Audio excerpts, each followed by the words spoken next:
Good morning sir. Good morning sir. ধন্যবাদ sir. তুমি আজকে এই যে ফর্মাল ড্রেস পরে এসেছো? না স্যার, আজকে তো ইন্টারভিউ দিন, এটা যেহেতু মক ইন্টারভিউ সেজন্য আমি ফর্মাল ড্রেস তা তুমি এটা মনে করো তোমার একটা আসল ইন্টারভিউ, তুমি ফর্মাল ড্রেস পরে এসেছো। হ্যাঁ স্যার। তা তুমি আজকে ফর্মাল ড্রেস পরে এসেছো তো? হ্যাঁ স্যার। কেন এসেছো?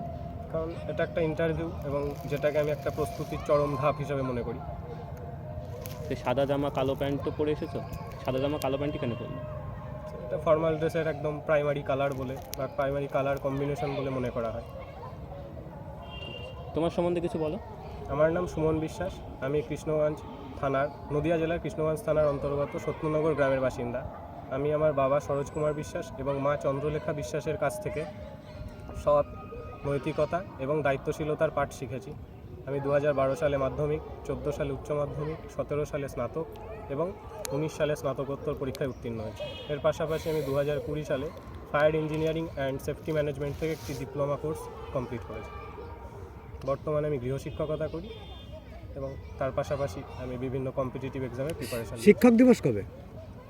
ভারতবর্ষে 5ই সেপ্টেম্বর। কী জন্য ওই দিন শিক্ষক দিবস পালন করা হয়? ওই দিন সর্বপল্লী রাধাকৃষ্ণনের জন্মদিন, যিনি ভারতের প্রথম উপরাষ্ট্রপতিও ছিলেন। তোমার হবি কি? সেরকম প্রধানত আমার বর্তমানে কোনো হবি নেই, তবে ছোটোবেলায় আমি কয়েন সংগ্রহ করতাম। কি কয়েন সংগ্রহ করতাম। কয়েন? কয়েন বিদ্যাকে কি বলা হয়? নিউমিসম্যাটিক্স। বানান? NUMISMATICS। তোমার কাছে কতগুলো মোট কয়েন আছে? 13টি দেশের কয়েন আছে স্যার। কেন সংগ্রহ করতে এত ভালোবাসো কেন? কি চাও? বর্তমানে সময় হয়ে ওঠে না, ছোটোবেলায় ভালোবাসতাম স্যার। কিছু উদাহরণ দাও, তোমার কাছে কি কি কয়েন আছে? কোন কোন ভারতবর্ষের, দেশে কয়েন আছে তোমার? ভারতবর্ষের, বাংলাদেশের, পাকিস্তানের, চীনের, মালয়েশিয়ার। পাকিস্তানের কয়েন আছে তোমার কাছে? হ্যাঁ স্যার। কী করে পেলে? সেটা তো স্যার বর্তমানে মালয়েশিয়ার টাকার নাম কি? রিঙ্গিত। পাকিস্তানের টাকার নাম কি? পাকিস্তানি রুপি। তোমার মনে নেই পাকিস্তানের টাকা কীভাবে পেয়েছো?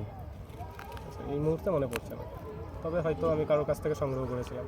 সে কি তোমাদের বাড়ির পাশের কেউ না পাকিস্তানের লোক? না স্যার, পাকিস্তানের লোক অবশ্যই নয়, আশেপাশেরই কারোর কাছ থেকে হবে, যিনি হয়তো পূর্বসূত্রে কোনো সময় পাকিস্তানে গেছিলেন। পাকিস্তানে গিয়েছিলেন। পুলিশের কাজ কি?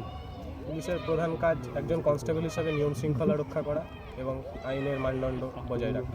আচ্ছা, কম্পিউটার নিয়ে তুমি পড়াশোনা করছো, লিনাক্সটা কি জিনিস? লিনাক্স স্যার একটি অপারেটিং সিস্টেম। উইন্ডোজ আর লিনাক্সের মধ্যে কি পার্থক্য?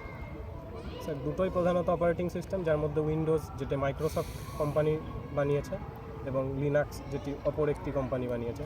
আর ওএস কেন দরকার? অপারেটিং সিস্টেমটা কেন দরকার? কম্পিউটারে হার্ডওয়্যার আর সফটওয়্যারের মধ্যে যোগসূত্র স্থাপন করার কাজ অপারেটিং সিস্টেম।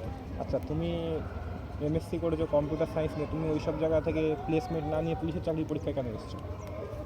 বেসরকারি চাকরির থেকে সরকারি চাকরির জব সিকিউরিটিটা একটু বেশি স্যার। তোমার মনে হয় না যে বেসরকারি চাকরিটা সরকারি চাকরির থেকে একটু বেশি বেতন দেওয়া হয়? হ্যাঁ স্যার, অবশ্যই দেওয়া হয়, কিন্তু করোনা মহামারীর সময় আমরা দেখেছি যে বহু বেসরকারি, অনেক বেশি বেসরকারি কর্মচারীদের চাকরি থেকে ছাঁটাই করা হয়েছে। তুমি দেখেছো এরকম কোনো লোককে চেনা আছে যারা ছাঁটাই হয়েছে? হ্যাঁ স্যার, আমাদের গ্রামেরই 1-2 জন রয়েছে। কী কাজ করতো না? এরা প্রধানত মার্কেটিং ডিপার্টমেন্টে ছিলেন। পুলিশ হওয়া কি তোমার ছোটো থেকে মানে স্বপ্ন ছিল না? না স্যার, ছোটো থেকে একদমই নয়, তবে বড় হওয়ার পর যখন আমার জ্ঞান হয়েছে তখন থেকে আমি পুলিশের যে দায়িত্বশীলতা ও নিয়মানুবর্তিতা দেখেছি, সেটি আমাকে পুলিশের চাকরিতে যোগদান করার জন্য অনুপ্রাণিত তা করেছে। তুমি পুলিশের চাকরি যখন করবা, তা যদি হায়ার পদের দিকে যেতে যাও, WBCS গ্রুপ বি, তারপরে এমনকি তুমি ইউপিএসসি এক্সাম না দিয়ে তুমি কম্পিউটার সায়েন্সটা পড়তে গেলে কেন? তুমি যখন জানোই, এটা কি তোমার সিরিয়াসনেসের কি অভাব ছিল নাকি? না স্যার, প্রথম দিকে সেরকম পথপ্রদর্শক কেউ ছিল না যিনি আমাকে বলে দেবেন কী হিসাবে পড়তে হবে। সেই হিসাবে আমি উচ্চশিক্ষায় শিক্ষিত হওয়ার জন্য ওই পথটিকে বেছে নিই। আচ্ছা, আচ্ছা, তোমার যে মাইন্ডসেট যে সরকারি চাকরিতে নিশ্চয়তা আছে, প্রাইভেট কোম্পানির নিশ্চয়তা নেই, তাহলে আর তো গ্রামের সবাই তাহলে পাগল নাকি? ওরা তাহলে বেসরকারিতে কাজ করছে, তাহলে ওদের কী হবে? ভবিষ্যতে তো ভবিষ্যৎ নেই নাকি তোমার চোখে? সবার নিজের নিজের পছন্দ রয়েছে, আর সেই পছন্দটাকেই সবাই প্রাধান্য দেয়, এটা আমি মনে করি। সবাই যদি ভাবে সরকারি চাকরি করবো তোমার মতো, তাহলে কী হবে? তাহলে স্যার সরকারি চাকরির ওপরে অঙ্ক সাবজেক্টটা কেমন লাগে? হ্যাঁ স্যার, অঙ্ক সাবজেক্টটা কেমন লাগে? ভালো লাগে স্যার। সমবাহুত্রিভুজের ক্ষেত্রফলের সূত্র কি? √3/2 ইন্টু বাহু। ঠিক বললে? সমবাহু ত্রিভুজ বললেন স্যার, হাফ ইন্টু বাহু ইন্টু উচ্চতা। সমবাহুত্রিভুজের হ্যাঁ স্যার। তাহলে সমকোণী ত্রিভুজের ক্ষেত্রফলের সূত্র কি? রাইট অ্যাঙ্গেল ট্রায়াঙ্গেল √3/2 ইন্টু বায়ু স্কয়ার। হচ্ছে? ঠিকভাবে মনে পড়ছে না এই মুহূর্তে। আচ্ছা, ফিশিং জিনিসটা কি? ফিশিং ফিশিং স্যার, যেটা কম্পিউটার সায়েন্স বা অপরাধ জগতের ভাষায় এটি এক ধরনের প্রতারণা। মানে ফিশিং করে কি করা হয়? কম্পিউটারের বা ব্যক্তিগত যে সমস্ত অনলাইন বা মোবাইলের যে সমস্ত ডেটা রয়েছে, প্রাথমিক ডেটা বা ব্যবহারকারীর তথ্য, সেগুলোকে হাতিয়ে নেওয়া হয়। আর বুলিংটা কি? এটা স্যার জানা নেই। ঠিক আছে, আপনি আসুন। ধন্যবাদ।